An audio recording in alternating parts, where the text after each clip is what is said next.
하나님의 말씀은 사도행전 16장 6절과 9절 10절의 말씀입니다. 사도행전 16장 6절 그리고 9절과 10절의 말씀이 되겠습니다. 신약성경 214쪽입니다. 사도행전 16장 6절 말씀을 먼저 같이 읽겠습니다. 신약성경 214쪽입니다. 같이 읽습니다. 성령이 아시아에서 말씀을 전하게 못하게 하시거늘 그들이 부르기아와 갈라디아 땅으로 다녀가. 9절과 10절입니다. 9절과 10절 시작. 밤에 환상이 바울에게 보이니 마게도냐 사람 하나가 서서 그에게 청하여 이르되 마게도냐로 건너와서 우리를 도우라 하거늘 바울이 그 환상을 보았을 때 우리가 곧 마게도냐로 떠나기를 힘쓰니 이는 하나님이 저 사람들에게 복음 전하라고 우리를 부르신 줄로 인정함이로라. 아멘. 자막으로 우리 빌립보서 2장 5절부터 11절입니다. 빌립보서 2장 5절부터 11절은 자막으로 우리 한 목소리로 읽도록 하겠습니다. 시작. 너희 안에 이 마음을 품으라. 곧 그리스도 예수의 마음이니 그는 근본 하나님의 본체시나 하나님과 동등됨을 취할 것으로 여기지 아니하시고 오히려 자기를 비워 종의 형체를 가지사 사람들과 같이 되셨고 사람의 모양으로 나타나사 자기를 낮추시고 죽기까지 복종하셨으니 곧 십자가에 죽으심이라. 이러므로 하나님이 그를 지극히 높여 모든 이름 위에 뛰어난 이름을 주사 하늘에 있는 자들과 땅에 있는 자들과 땅 아래에 있는 자들로 모든 무릎을 예수의 이름에 꿇게 하시고 모든 입으로 예수 그리스도를 주라 시인하여 하나님 아버지께 영광을 돌리게 하셨느니라. 아멘. 할렐루야. 네, 오늘 은혜 자리에 나오신 여러분들 주님의 이름으로 환영하고 축복합니다. 우리 좌우의 분들과 한번 인사하시죠. 오늘도 행복한 하루 되시기 바랍니다. 오늘도 행복한 하루 되시기 바랍니다. 네. 자, 오늘은 또 사도행전 16장과 빌립보서 1장, 2장의 말씀을 선포하고 또 함께 말씀을 나누도록 그렇게 하겠습니다.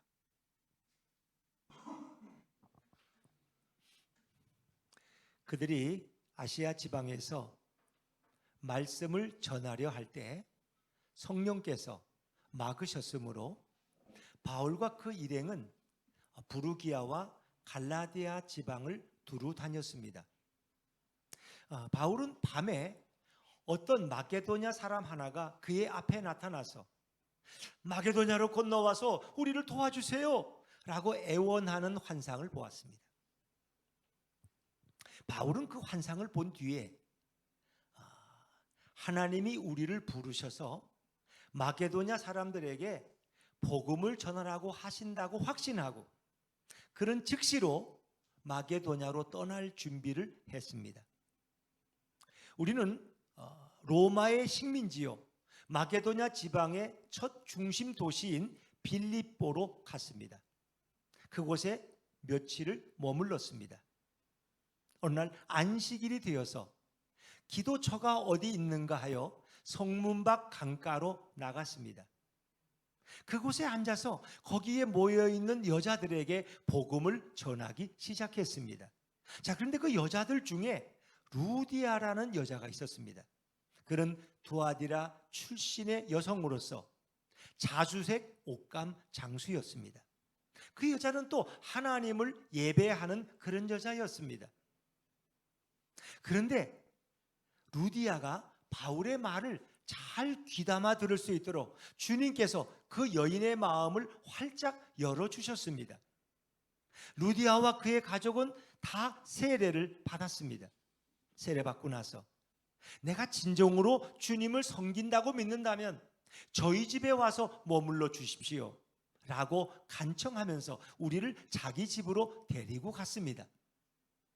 어느 날 바울과 우리 일행은 기도처로 가다가 길가에서 한 귀신 들린 여종을 만났습니다. 그 여종은 점을 쳐서 자기 주인들에게 많은 돈을 벌게 해주던 그런 여자였습니다. 이 여자가 바울과 우리 일행을 보면서 이렇게 말했습니다. 이 사람들은 높으신 하나님의 종들입니다. 이 사람들은 여러분에게 구원의 길을 전하고 계십니다. 그런데 그 여종은 하루가 아니라 몇 날 며칠을 바울과 우리 일행을 따라다니면서 그 말을 외쳐대기 시작했습니다. 바울은 심히 괴로워서 뒤를 돌아보며 그 귀신을 향해 명령했습니다. 내가 예수 그리스도의 이름으로 내게 명령한다. 그 여인에게서 나오너라. 즉시로 귀신은 여자에게서 나왔습니다. 이제 그 여종의 주인들은 돈을 벌 소망이 사라진 것을 깨닫고는 바울과 실라를 붙잡아서 광장의 관리들에게로 데리고 갔습니다. 그리고 로마 관리들에게 그들을 넘겨주며 이렇게 말했습니다. 이 사람들은 유대인들인데 온 도시를 소란스럽게 만들고 있습니다. 이 사람들은 우리 로마인들로서는 도저히 받아들이거나 실천할 수 없는 그릇된 풍습을 전하고 있습니다. 군중들도 그들과 합세해서 바울과 실라를 공격했습니다. 로마 관리는 바울과 실라의 옷을 벗기고 그리고 매를 치라고 명령했습니다. 그들은 바울과 실라를 호되게 때린 후에 감옥에 가두었습니다. 그리고 로마 관리는 간수장에게 그들을 잘 지키라고 명령했습니다.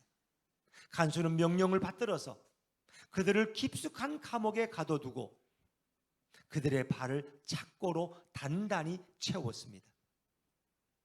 한밤중이었습니다. 바울과 실라는 하나님께 기도하며 찬송을 부르기 시작했습니다.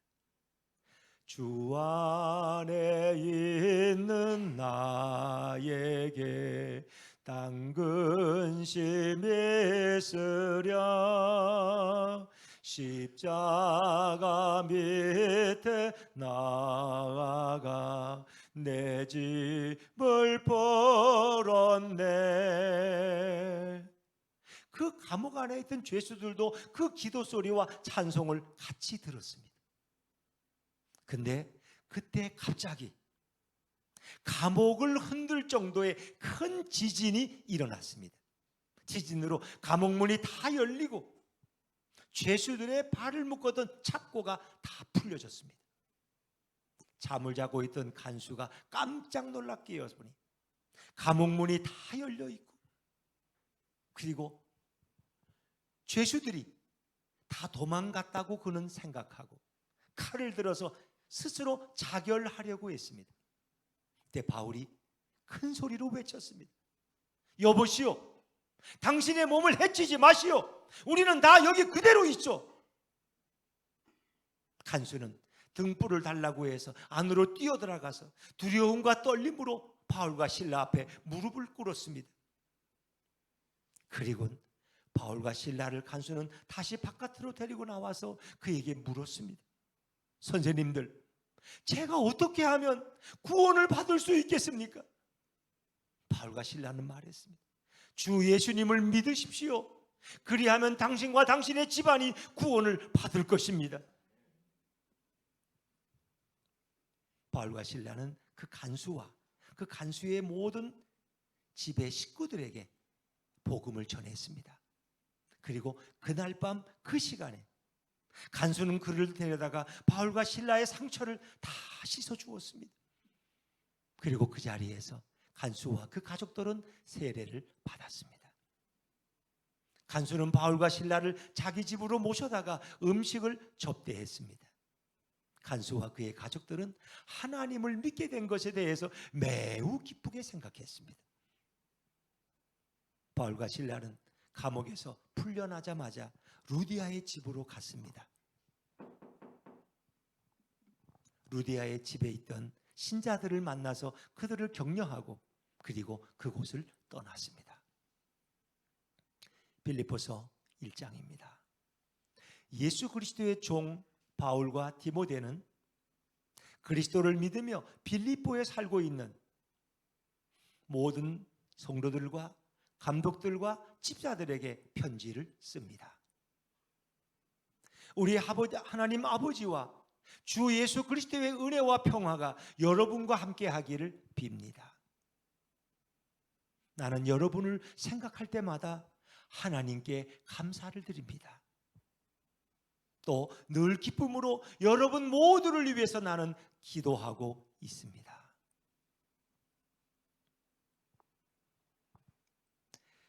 여러분은 제가 복음을 전할 때부터 모든 것을 제게 베풀어 주셨습니다. 여러분이 복음을 들은 그날부터 지금까지 그러하고 계십니다. 하나님께서는 여러분 안에 선한 일을 시작하셨습니다. 그분은 끊임없이 그 일을 하고 계시기에 예수 그리스도가 오시는 마지막 그날에 그 모든 선한 일은 확실히 완성될 것입니다. 그리스도를 믿는 것으로 힘을 얻고 계십니까? 그리스도의 사랑으로 위로를 받고 계십니까? 성령 안에서 교제함으로 서로 동정과 친절을 베풀고 계십니까? 그렇다면 서로 한 마음으로 사랑하십시오. 한 뜻으로 모두 하나가 되십시오.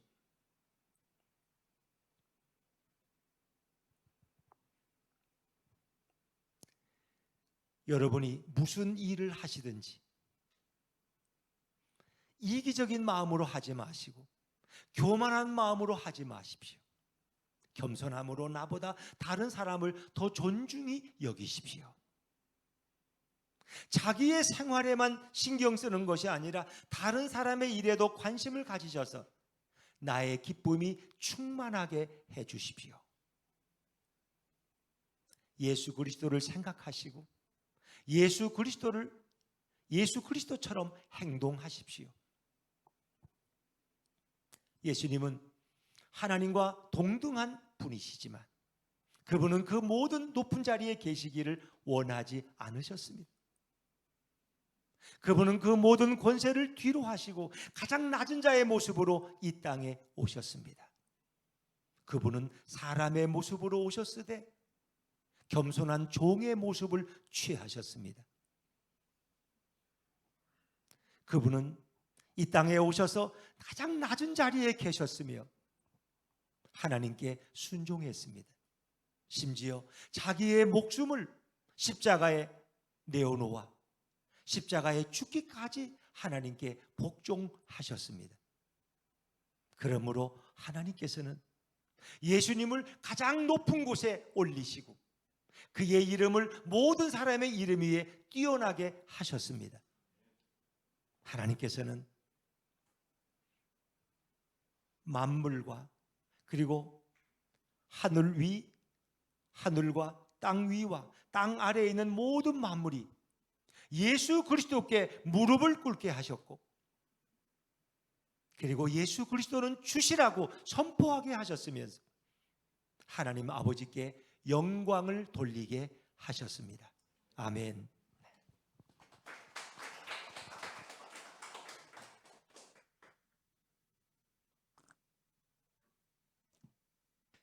네, 모든 곳에는 스토리가 있습니다. 강아지를 좋아하는 분들은 가끔 이렇게 입양을 해요, 강아지를. 근데 그 입양을 할 때 그 강아지에게도 스토리가 있어요, 없어요? 스토리가 있죠. 어디서 태어나고 어떻게 자라고 부모는 누구고 그리고 어떤 병력을 가지고 있고 또 어떤 알레르기가 있고 이거 다 스토리가 있어요. 우리 사람들도 마찬가지. 여러분 한 분 한 분 다 스토리가 있어요. 뭐 어떤 분은 전라도, 어떤 분은 경상도, 어떤 분은 강원도 다 태어난 곳이 있어요. 그 나는 어디 초등학교를 다니고 중학교 때 어떤 생활을 했고 고등학교 때 친구 관계는 어떠했고 대학은 어디서 공부했고 직장 생활은 어떻게 했고 누구와 결혼했고 어떤 병력을 가지고 있고 어떻게 예수를 믿게 되었고 우리는 다 스토리가 있어요. 스토리가 없는 건 없어요. 여러분 교회도 스토리가 있다는 거 아시죠? 저는 오늘 사도행전 10장에서 빌립보 교회의 스토리를 여러분에게 말씀드린 거예요. 빌립보 교회가 어떻게 생겨났을까? 사도행전 2장에 우리 지난주에 그런 말씀 나눴어요. 오순절 성령 강림 사건이 사도행전 2장에서 시작되었어요. 그리고 사도행전 10장에서는 고넬료의 이방인 백부장인 고넬료의 가정에서 놀라운 성령 강림의 역사가 있었어요. 근데 그것은 예수님이 우리에게 주신 말씀을 이루시는 거죠. 사도행전 1장 8절에 보니까 오직 성령이 너에게 임하시면 너희가 권능을 받고 예루살렘과 온 유대와 사마리아와 땅끝까지 가서 내 증인이 될 것이다. 그래서 성령의 역사 가운데서 사도행전의 이야기는 결국 성령 행전이에요. 성령이 어떻게 역사를 이끌어 가시는가, 어떻게 교회를 세우시는가. 그런데 그들은 한결같이 성령께 순종했다는 거예요. 사도행전 10장에 보니까 베드로가 요바에서 피장인 시몬의 집에서 기도하고 있을 때 성령이 말씀하십니다. 너를 찾는 사람들이 밖에 와 있다. 시몬아, 일어나 내려가거라. 그들은 내가 보낸 사람들이다. 그들을 주저하지 말고 그들을 따라가거라. 그게 고넬료의 집에 간 거예요. 사실 그때 유대인들은 이방인의 집에 가서 교제하거나 그들 집에 들어갈 수가 없어요. 그러나 바울은 성령의 음성 앞에 순종한 거예요. 그래서 고넬료의 가정에 내린 성령은 이방인의 오순절이라고 부를 정도입니다. 그리고 나서 사도행전 13장에 보면은 이 안디옥 교회가 생겨나는데 안디옥 교회는 성령의 음성에 순종합니다. 그래서 그들은 바나바와 사울을 안수해서 그들을 파송합니다. 자기 교회 담임 목사를 선교사로 파송하는 교회가 어디 있어? 그들은 그만큼 성령에 순종했다는 거예요. 그래서 바나바와 사울, 바울이 1차 선교 여행을 마치게 되고 그 다음에 돌아왔다가 다시 2차를 떠나는데 그때는 이제 그들이 팀이 나눠졌어요. 그래서 바울과 실라가 한 팀이 되고 거기에 누가라는 사람이 한 팀이 돼요. 그래서 사도행전 보면 우리가 하는데 거기 누가가 자기를 포함해서 우리라고 표현하는 거예요. 사도행전은 누가가 기록했거든요. 누가복음과 사도행전은 누가가 기록해요. 누가는 직업이 의사예요. 그래서 사도행전은 아주 세세하게 기록되어 있는 거예요. 그리고 바울이 아플 때마다 누가가 옆에서 돌보줬겠죠. 자, 그런데 이제 문제는 2차 선교여행을 떠나서 아시아에서 복음을 전하려고 할 때 성령께서 그들의 앞길을 막으셨다는 거예요. 아마 당황스러웠을 거예요, 바울과 실라는. 그런데 하나님은 그들을 어디로 이끌어 가시느냐. 자, 우리 사도행전 16장 6절 말씀 자막에서 다시 한번 보시죠. 시작. 성령이 아시아에서 말씀을 전하지 못하게 하시거늘 그들이 부르기아와 갈라디아 땅으로 다녀가. 아멘. 그렇습니다. 자, 성령이 막으셨어요. 아니, 복음 전하는 걸 왜 성령이 막어? 격려해 줘야지. 근데 아시아에서 전하지 말라는 거예요. 그래서 이것저것 피하다 보니까 자꾸 부르기아와 갈라디아 땅으로 가다 보니까 어디로 내려갔어요? 자, 7절과 8절 말씀. 7절 8절 있습니다. 시작. 무시아 앞에 이르러 비두니아로 가고자 애쓰되 예수의 영이 허락하지 아니하시는지라 무시아를 지나 드로아로 내려갔는데. 그랬습니다. 아까 성령이 막으셨는데 이번에도 예수의 영이고 성령이 왜 앞길을 막으셨을까? 그때 하나님은 그 의미를 깨닫게 하셔요. 바울이 밤에 환상을 보았어요. 마게도냐 사람 하나가 와가지고 건너와서 우리를 도와주십시오 라고 애원하는 환상을 보고 주님의 뜻이 여기에 있구나, 그는 확신하게 되었어요. 자, 우리 오늘 성경 또 9절과 10절 말씀 우리 자막에서 읽어볼까요? 9절 10절입니다. 시작. 밤에 환상이 바울에게 보이니 마게도냐 사람 하나가 서서 그에게 청하여 이르되 마게도냐로 건너와서 우리를 도우라 하거늘 바울이 그 환상을 보았을 때 우리가 곧 마게도냐로 떠나기를 힘쓰니 이는 하나님이 저 사람들에게 복음을 전하라고 우리를 부르신 줄로 인정함이로라. 그랬습니다. 그 환상이 바울의 길을 바꿔버렸어요. 진로를 바꿔버렸어요. 여러분, 종종 우리도 우리 앞길을 성령께서 막으실 때가 있어요. 이런저런 상황들이 우리 앞길을 막을 때가 있어요. 내가 원하는 대로 잘 안 돼요, 모든 것이. 워드바이 하트에 매주마다 강사가 달라져요. 그래서 미국에서도 오시고 여기 네팔에서 오시는데 이번에 오신 분은 네팔에서 오신 분이야. 부인 선교사님은 뉴질랜드 분이고 그분은 네팔 출신인데 그 두 분이 다 선교사예요. 그분이 이제 워드바이 하트 강사로 와서 이렇게 2주간을 강의하시는데 그 남자분 남편의 얘기를 들으니까 참 놀랍더라고요. 그 네팔은 원래 히말리아 산 아래 있는 거예요. 그 고지대예요. 그러니까 네팔 남자들은 산을 잘 타요. 그러니까 전투에 능한 거예요. 그래서 그분들의 소망은 주로 영국의 용병으로 팔려가는 거래요. 용병이 되면, 전쟁은 군인이 하는 것 같지만 용병이 해요. 러시아 전쟁 보세요. 러시아 용병 부대가 앞서서 하잖아요. 그래서 네팔 사람들은 용병으로 가면 돈도 벌 수 있고 살아 돌아오면 꽤 한 사업 자금 벌어가지고 오는 거예요. 죽으면 생명의 수당을 받겠죠. 근데 이 사람도 젊어서 커서는 자기도 용병이 되기를 원했대. 근데 용병이 되는 길에 허락이 안 됐어요. 뭔가가 결격 사유가 있어서 취소됐어. 자기는 그런 가운데 누구로부터 예수의 복음을 듣게 되었고, 그리고 주님을 위해 자신을 드리기로 헌신했어요. 그리고 미국 하와이 코나에 있는 열방대학 예수전도에 와서 훈련을 받고 그런 선교사의 인생을 살아가 다시 네팔로 돌아가서 자기 동족들에게 복음을 전하고 있으면서 오드바이트 학교를 이렇게 강의하는 그런 분입니다. 참 그분의 인생이라는 건 그런 거 아닙니까, 여러분? 만약에 용병으로 갔으면 뭐 전쟁하다 돈을 벌었든지 죽었든지 둘 중에 하나겠죠. 그러나 하나님은 생명을 살리는 인생으로 그를 사용하시는 거예요. 그리고 보면 종종 우리 앞길을 막는 게 그렇게 기분 나쁜 건 아니에요. 왜? 주님은 또 다른 계획을 가지고 계시기 때문에. 하나님은 또 좋은 계획을 늘 가지고 우리의 갈 길을 인도하신다는 거예요. 바울도 마찬가지. 아시아에서 말씀을 전하지 못하도록 성령께서 막으셨고 예수의 영이 막으셔서 드로아까지 내려가서 드로아는 해변가예요. 근데 거기에 환상이 보이는 거예요. 저 유럽의 첫석인 마케도냐 사람 하나가 우리를 봐서 도와달라고 소리치는 거예요. 그때 바울은 흔들리지 않습니다. 아, 주님의 뜻이 여기 있구나 확신하고 즉시 출발했어요. 그러니까 그들이 간 곳이 로마의 식민지요, 마케도냐의 중심 도시인 빌립보라는 곳이었어요. 이 빌립보는 알렉산더 황제의 아버지인 필립이 정복한 땅이에요. 그리고 자기를 따르던 퇴역 군인들을 거기 집단 이주시켰어요. 그리고 그들에게 로마 시민권을 다 줬어. 그러니까 로마 시민이 가장 많이 살고 있는 데가 빌립보야. 그리고 근광이 있기 때문에 그들은 부유하게 살았어요. 그 빌립보로 갔다는 거예요. 왜 거기로 보냈을까? 하나님의 역사예요. 빌립보에 가서 그런 복음을 전하게 되는 거예요. 참 이게 하나님의 놀라운 뜻이죠. 그런데 빌립보에 가서 며칠을 머물렀어요. 아는 사람도 없어요. 어디 갈 곳도 없어요. 그런데 이제 안식일이 되어서 어디 기도처가 있는가에 찾게 되었어요.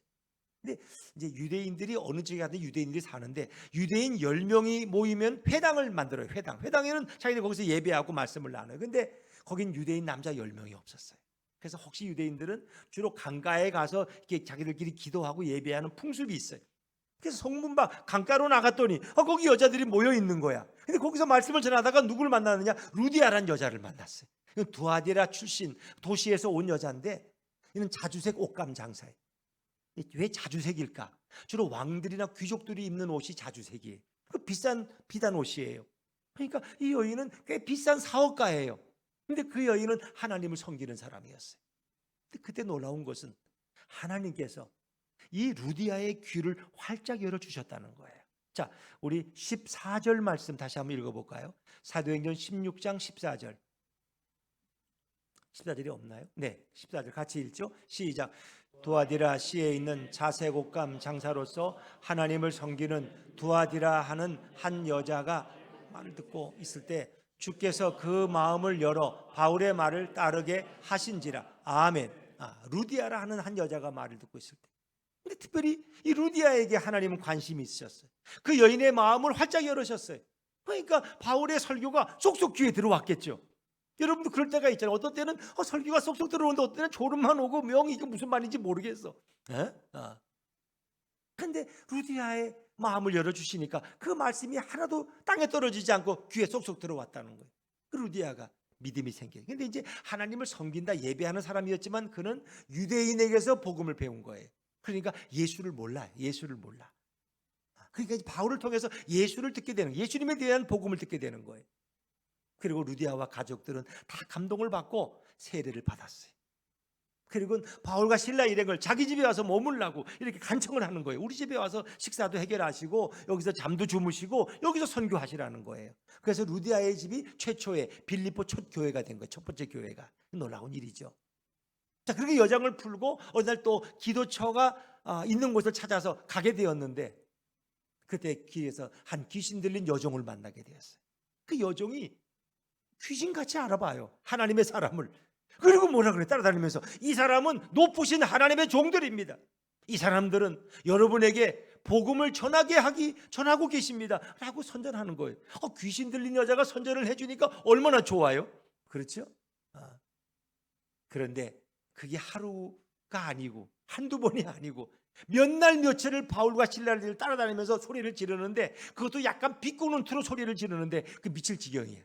바울이 심히 괴로워서 결국 그 여자에게서 귀신을 내쫓아요. 자, 귀신 들린 여자에게서 귀신이 나가니까 여자는 아무 능력이 없어 이제는. 귀신은 약간 능력이 있거든요. 사람들이 앞길을 맞추기도 해요. 그 사람들이 돈을 내고 귀신에게 와서 점을 치는 거예요. 그런데 이 귀신, 이 여종의 귀신 들린 여종의 주인들, 그러니까 한 사람이 아니야 주인이. 왜? 이 여종이 워낙 돈을 잘 버니까 물주가 여러 명이야.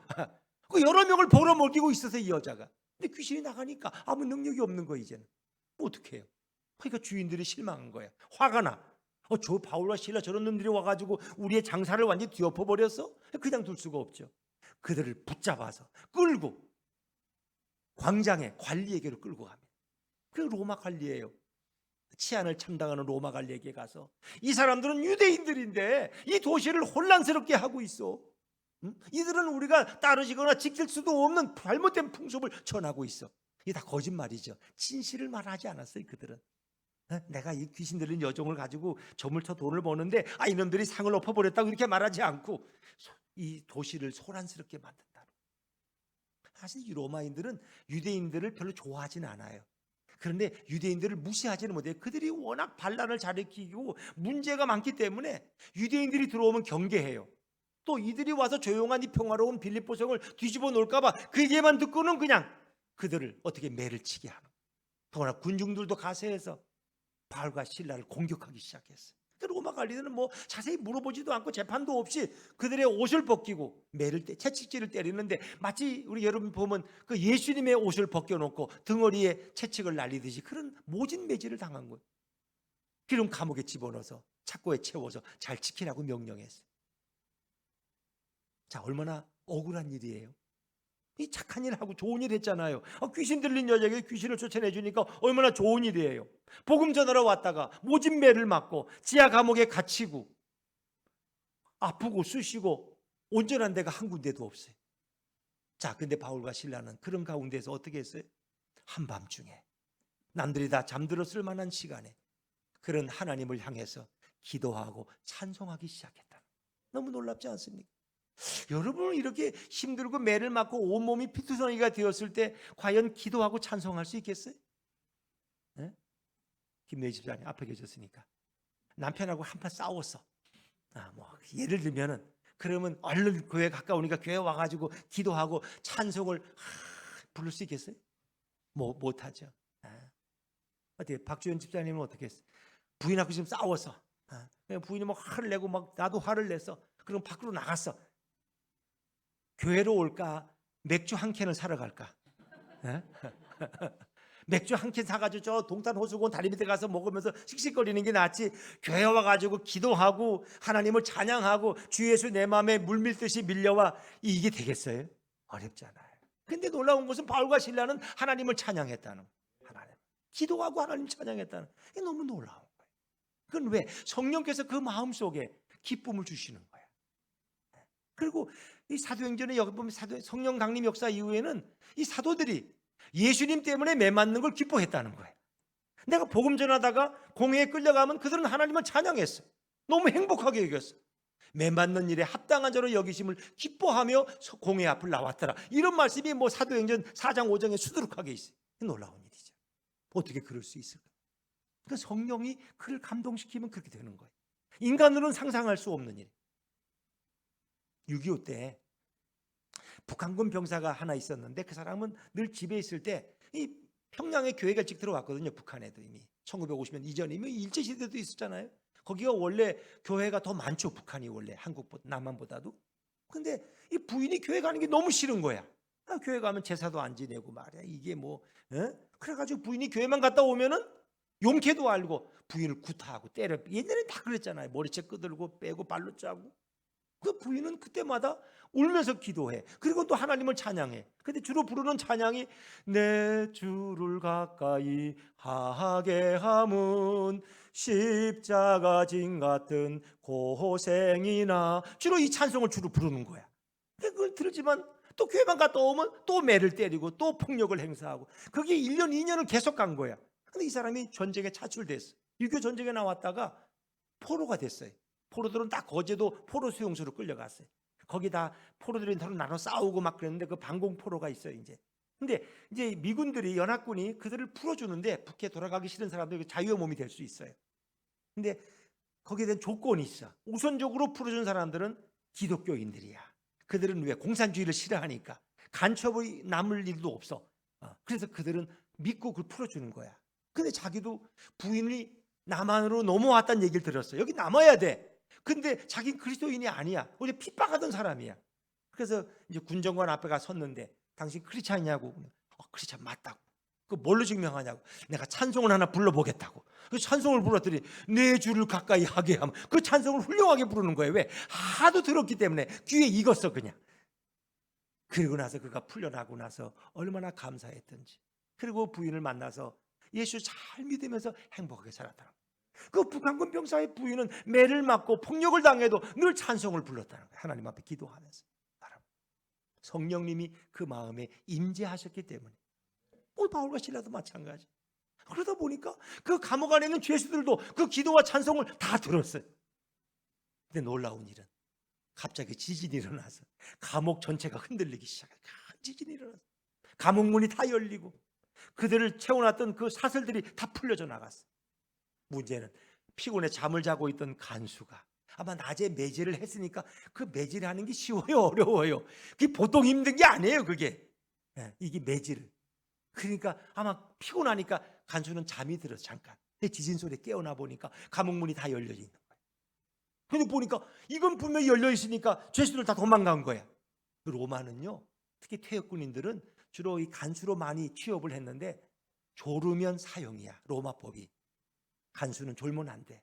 그리고 죄수를 한 명 잃어버리면 사형이야. 근데 로마의 사형법은 너무 고통스럽다는 거 아시죠? 예수님이 십자가에 죽으신 것처럼 금방 단칼에 안 죽여요. 오랜 시간 죽여요. 고문을 하고 잔인하게 죽여요. 그러니까 너무 공포스러운 거야. 그럴 바에는 내가 지금 자살하는 게 편해. 해서 자살하냐. 그러니까 바울이 그걸 보고 큰 소리를 외치요. 당신의 몸을 해치지 마시오. 우린 여기 그대로 있습니다. 도망간 사람 아무도 없습니다. 그러니까 너무 놀랐어. 바울과 실라 앞에 두려워 떨면서 가서 무릎을 꿇고 엎드리는.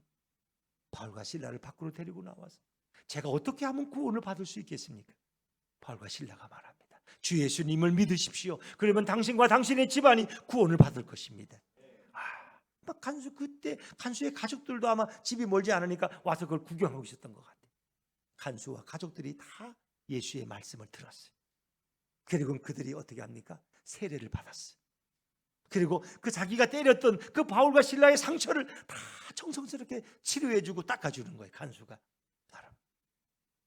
그리고 또 자기 집으로 모셔서 음식도 접대하고 미안하다고 사과를 얼마나 했을까. 이 간수와 가족이 하나님을 믿게 된 것이 얼마나 감사한지 너무 기뻐하면서 찬양을 돌리고 영광을 올렸어요. 그리고 이제 그 다음날 풀려났어요. 왜? 사실은 바울과 실라는 알고 보니까 별 죄도 아니거든 그게. 그들을 나가라고 이제 풀어주는데 또 밤에 지진 사건도 있었고 근데 도망도 안 갔다고 그러고 그러니까 이제 관리가 풀어주라고 했어. 근데 그때는 바울이 말합니다. 그 상관에게 나는 로마 시민이다. 로마 시민권이 있는 사람을 어떻게 재판도 없이 매를 때리고 감옥에 가둘 수 있느냐? 이럴 수는 없다는 거예요. 그 상관이 와 사과를 해요. 잘못했다고. 사실 로마 시민을 하면은 자기도 똑같은 매질을 당해야 돼요. 상관도. 그러니까 그들이 무서워하면서 떠나시라고. 그래서 바울과 실라는 루디아의 집에 와서 교인들에게 인사만 하고 바로 떠나는 거예요. 그리고 2차죠. 3차 선교 여행 때 빌립보 교회를 한 2번 정도 방문했어요. 이렇게 생긴 교회가 빌립보 교회야.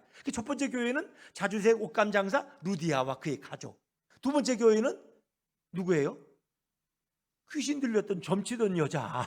그 여자가 이제 또 그 교회 교인이 됐을 거예요. 그리고 세 번째는 간수와 그 가족들. 정말 기막히지 않습니까? 드라마틱하죠. 하나님은 이렇게 성령으로 역사하시는 거예요. 생각도 못했던 사람들이 빌립보 교회 교인들이 되었어. 한 사람은 자기 집을 내놓고 또 귀신 들렸던 여종은 얼마나 또 자유가 돼서 얼마나 기쁘게 주님을 섬겼을까. 간수와 그 가족들도 열심히 빌립보 교회 출석을 했어요. 그래서 빌립보 교회가 아름다운 교회가 된 거예요. 그리고 바울은 3차 선교를 마지막으로 어디로 갔어요? 로마로 갔어요. 로마로. 이제 죄수의 몸으로 갔어요. 그리고 재판을 받으면서 감옥에 가둬져 있을 때 그런 그 감옥에서 빌립보 교회에 보낸 편지가 빌립보서예요. 그래서 이걸 옥중서신이라 그래요. 에베소서, 빌립보서, 빌레몬서 뭐 이런 거 우리가 옥중서신이에요. 옥에 있으면서 보낸 편지예요. 근데 늘 기뻐하라고 이제 바울은 그들을 위로합니다. 자, 그런데 이 빌립보서 우리가 1장, 2장을 이렇게 가만히 묵상해 보면은 바울은 빌립보 교인들에게 너무나 감사하고 있다는 걸 알 수 있어요. 빌립보서 1장 3절 말씀 우리 자막에서 한번 볼까요? 같이 읽어보시죠. 시작. 내가 너희를 생각할 때마다 나의 하나님께 감사하며. 그렇습니다. 정말 빌립보 교회를 세운 그걸 개척시들을 생각해 보면 너무 기가 막힌 일이야. 오해도 받았고 성령께서 막으셨고 모진매도 맞았고 간수가 극적으로 회개하고 간수가 상처를 치료해주고 이런 일이 어떻게 있어? 이게 하나님의 역사가 아니면 불가능한 거예요. 그 귀신 들린 여종이 또 오히려 그 교회에 든든한 버팀목이 되고 말이에요. 또 1장 6절 말씀 빌립보서 1장 같이 읽죠. 시작. 너희 안에서 착한 일을 시작하신 이가 그리스도 예수의 날까지 이루실 줄을 우리는 확신하노라. 아멘. 이 착한 일을 제가 선포할 때는 선한 일이라고 이렇게 쉬운 성경에 번역되어 있는데 하나님은 우리 안에서 선한 일을 시작하셨어요. 그 뭐예요?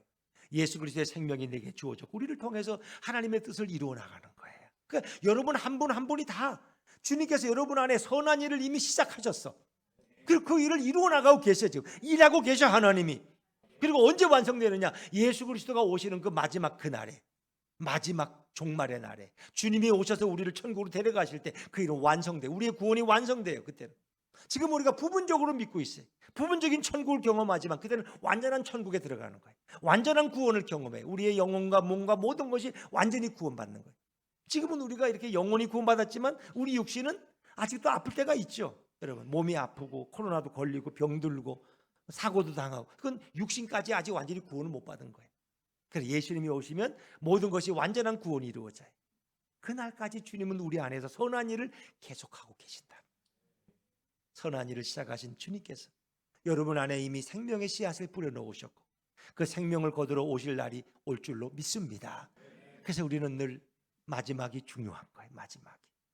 마지막 우리가 어떤 자리에 서 있느냐가 너무 중요해요. 사람은 누구 살다 보면 탈선할 때도 있고 격길로 갈 때도 있어요. 그러나 마지막이 중요해요. 마지막 내가 주님 앞에서 어떻게 주님을 뵙고 내가 주님 앞에 돌아갈 수 있을까 하는 거예요. 자, 그런데 불행하게도 빌립보 교회는 그동안에 오랜 세월 동안에 바울의 선교 든든한 후원자로서 바울이 로마 감옥에 있다 그러니까 에바브로디라는 든든한 집사를 보내서 선교 헌금도 하고 바울의 병도 살피게 했어요. 아주 사랑이 많은 교회예요. 근데 이 빌립보 교회에 또 문제가 생겼어요. 빌립보 4장에 가면 유오디아와 순두개가 서로 마음이 갈라졌어. 이 두 여인이야. 그러니까 이게 뭐 루디아하고 뭐 누군지 귀신 들린 여종이 아니면 간수의 부인이 또 신앙생활을 너무 열심히 해가지고 또 중직자가 돼서 교회를 뒤흔드는지 그건 아무도 모르겠어. 근데 유오디아와 순두개가 교회를 좌지우지하고 있어. 그러면서 그들은 교만하고 이기적인 마음을 가졌고 남을 깔보고 자기들만 주장하고 그러는 거예요. 그래서 바울은 그들에게 편지를 보내서 그렇게 하지 말라는 거예요. 여러분 무슨 일을 하든지 겸손하게 하시고 이기적으로 하지 말고 교만한 마음으로 하지 마십시오. 겸손함으로 나보다 다른 사람을 더 존중히 여기십시오. 내 일만 열심히 하는 것이 아니라 다른 사람의 일에도 좀 관심을 가져주셔서 내 기쁨이 충만하게 해주십시오. 그것은 다른 사람이 구차하게 살고 어려울 때 도와주면서 사랑으로 나누라는 겁니다. 그리고 결론적인 얘기가 예수님의 마음을 닮으라는 거예요. 우리 빌립보서 2장 5절 말씀 한번 찾아주실까요? 빌립보서 2장 오늘 본문입니다. 네, 빌립보서 2장 5절 같이 읽죠. 시작. 너희 안에 이 마음을 품으라. 곧 그리스도 예수의 마음이니. 아멘. 예수님의 마음을 품으라는 것입니다. 그래서 쉬운 성경에서는 여러분이 예수님처럼 생각하고 예수님처럼 행동하십시오. 왜? 내 안에 예수님이 주인이시니까. 예수님이 내 삶을 지배하시니까 나는 그분을 바라보고 그분께 순종하는 거예요. 내 신념이나 내 지식이나 내 학식으로 살아가는 게 아니에요. 나는 온전히 주님께 순종하는 거예요. 근데 그 예수님은 어떤 삶을 살아요? 그분은 하나님과 동등한 분이시지만 그 모든 영광을 버리시고 가장 낮은 천한 이곳에 사람의 모습으로 오셨고 겸손한 종의 형태를 취하셨으며 종으로 오셨어요. 우리를 섬겨주셨어요. 그분은 가장 낮은 자로 심지어 마지막에는 자신의 생명을 십자가에 내어놓기까지 우리를 섬기시고 하나님께 복종하신 분이 우리 예수님이야. 그러니까 우리 하나님께서는 어떻게 해서 예수님을 다시 가장 높은 자리에 세워주셨어요. 그를 승천하신 예수님을 가장 높은 자리에 올려주시고 예수님의 이름을 모든 이름에 뛰어난 이름이 되게 하셨어요. 그리고 하늘과 땅 위와 땅 아래에 있는 모든 만물들이 예수 그리스도 앞에 무릎을 꿇게 하셨어요. 그리고 예수 그리스도가 우리의 주라고 선포하게 하셨고 그들이 다 하나님 아버지께 영광을 돌리게 하셨어요. 예수님이 자신을 낮추니까 하나님이 그를 높여주시는 거예요. 우리도 마찬가지. 우리 자신을 낮추면 주님이 우리를 올려주시는 거예요. 높여주시는 거예요. 예수님은 그렇게 하셨기 때문에. 그래서 오늘 빌립보서에서 바울은 빌립보 교회를 향한 편지에서 간절하게 그들에게 성령께 순종할 것을 권면하고 있는 거예요. 변질되어가는 빌립보 교회가 그 예전에 정말 기막힌 그 기적 가운데 태어난 그 빌립보 교회의 모습으로 돌아가기를, 성령께 순종하는 교회가 되기를 그런 소망하고 있는 것입니다. 예수님의 마음을 품는 것입니다. 예수님처럼 생각하고 예수님처럼 행동하는 것입니다. 그것이 바로 교회를 살리는 길이고 하나님께 영광을 돌리는 것입니다. 우리의 교만함, 우리의 이기심, 나만 아는 생각을 다 던져버리고 예수님처럼 다른 사람을 섬기고 다른 사람을 나보다 더 존중히 여기시라고 바울은 권면하고 있습니다. 우리 예수품 교회도 개척의 스토리가 있는 거 아닙니까? 빌립보 교회가 생겨난 것처럼 예수품 교회가 생겨났고, 여러분은 어떻게 이 교회에, 나 여기도 스토리가 있죠. 유지영 집사님이 어떻게 이 예수품 교회에 오게 됐을까? 그런데 또 이유가 있어. 그때 송장로님이라는 분이 계신데 그분이 또 같이 나가자고 권해가지고 끌려왔는데, 송장로님은 떠나시고 유 집사님 부부는 남으셨어. 우리 또 최계자 권사님이 이렇게 열심히 또 권사님에 대해 섬기시고, 그러니까 다 우리 스토리가 있는 거예요. 다 스토리가 있어요. 여러분도 이 교회 올 때 뭐 그냥 왔겠어요? 다 스토리가 있어요. 그러나 그것은 성령의 역사하시고 성령의 이끄심. 앞으로 예수품 교회가 어떤 교회로 발전해 갈 수 있을까? 정말 성령께 온전히 순종하는 교회, 오직 예수님께만 영광 돌리는 교회, 그리고 예수님의 음성에 온전히 순종하는 교회가 되어서 정말 많은 사람에게 복음의 영향력을 끼치고 하나님께 영광 돌리는 복된 교회가 될 줄로 믿습니다. 여러분들은 함께 힘을 모아서 주님의 몸된 교회를 생겨가는 일에 우리 모두가 겸손함으로 받들 수 있기를 주의 이름으로 축원합니다. 우리 일어나셔서 463장 찬양하겠습니다.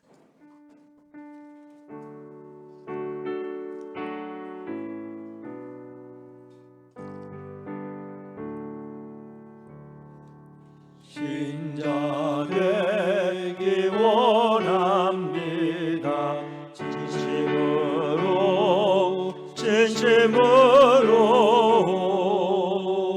신자 되기 원합니다. 진심으로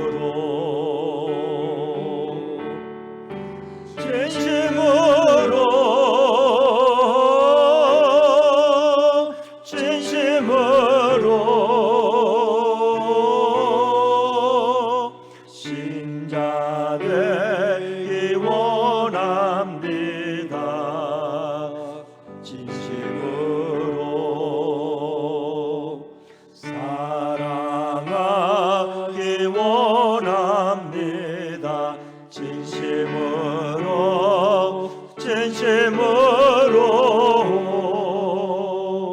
사랑하기 원합니다.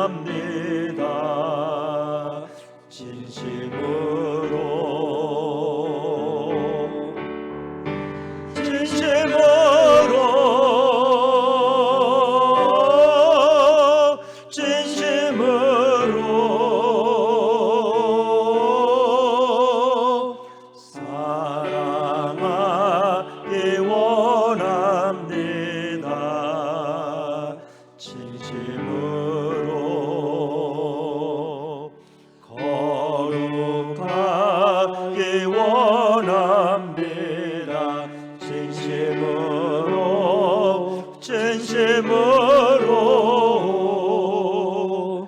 거룩하기 원합니다.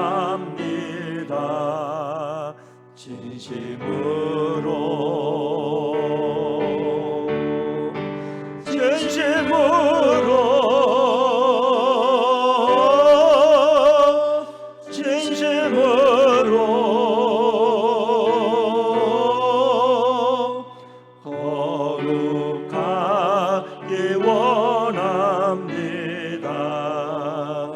진심으로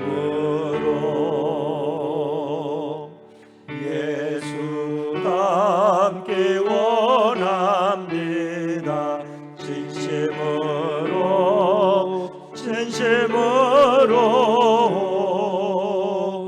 예수